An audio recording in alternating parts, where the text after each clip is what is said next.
Hi, Holly. My name is Stan Moracle. I'm a financial advisor in Burlingame, and I live in San Francisco with my wife and daughter, who is off at college now. We have a couple of mutual friends in Kate Smith and Flavia DeCoit. I know Kate and Flavia from my time as a board member at Raphael House in San Francisco. I'm reaching out to you about the possibility of speaking with you regarding a finance show on KQED. I think one of the things that's missing in the financial press today is a show that helps people understand corporate behavior and what goes on behind the corporate veil. There's a lot of political discussion about corporations, but not a lot of meaningful discussion other than company performance and that sort of thing that's prevalent on finance shows.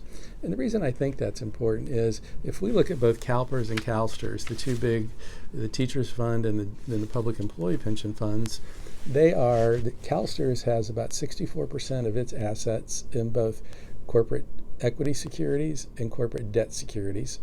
At CalPERS, it's all the way up to 78%. So if you're a retired CalPERS employee, 78% of your pension is invested in corporate equity securities and corporate debt securities. The average CalPERS pensioner probably doesn't realize that their pension plan has $1 billion worth of JP Morgan stock. So if you think Jamie Dimon's compensation is too much, it might be helpful to know who the three members of the compensation committee are at JP Morgan Chase. And that's one of the things that I think could be helpful to break down, and we could make it entertaining and interesting in that a lot of this stuff, if we look at compensation committees, even the largest corporations, they're typically not more than 3 people. So to identify who's doing what is actually a fairly easy exercise. Millions of Americans have as their single largest investment an investment in the S&P 500, the companies that make up the S&P 500 and an index reflecting those companies.